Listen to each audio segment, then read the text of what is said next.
Hello everyone, welcome to my YouTube channel Officers in the Making. Today we are going to talk about Article 3, Parliament's power to reorganize the states. This is very important. ये बहुत ही important article है क्योंकि Parliament can redraw the political map of India according to its will.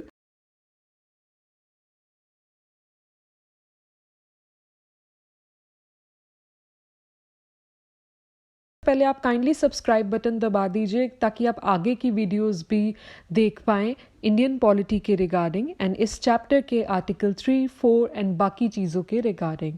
सो शुरू करने से पहले I would like to tell you all kindly maintain the consistency and please stay focused.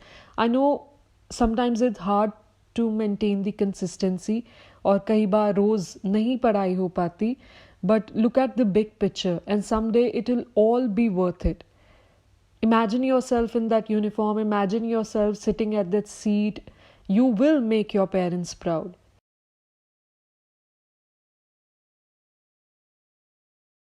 तो 5 ऐसी पावर्स जो बहुत ही इम्पॉर्टेंट है और आर्टिकल 3 ऑथराइज करता है, पावर देता है पार्लियामेंट को.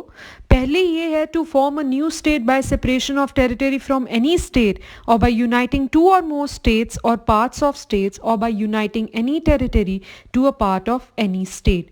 Number 2, increase the area of any state. Number 3, diminish the area of any state. Number 4, alter the boundaries of any state. Number 5, alter the name of any state. Basically, Article 3 ये सारी power देता है parliament को कि वो diminish कर सके, increase कर सके, फॉर्म कर सके, ऑल्टर कर सके और ऑल्टर नेम कर सके किसी भी स्टेट का. लेकिन आर्टिकल 3 ले डाउन करता है 2 कंडीशंस, क्योंकि कोई भी बिल जिसमें चेंजेस इंट्रोड्यूस्ड हो पार्लियामेंट में वो सिर्फ प्रेसिडेंट के रिकमेंडेशन पे ही हो सकते हैं.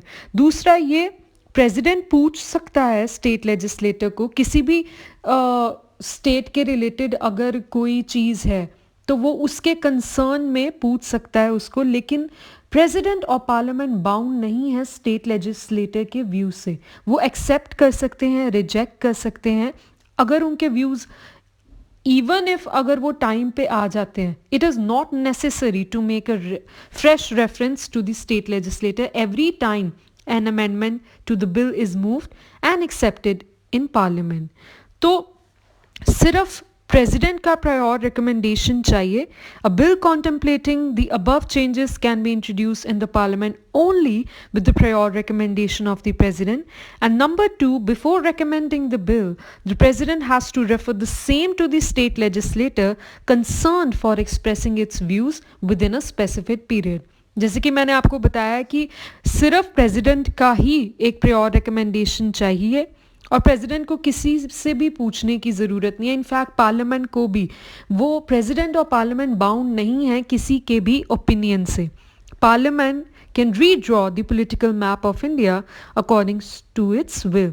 तभी इंडिया को डिस्क्राइब किया जाता है as an indestructible union of destructible states. Thank you. जय हिंद.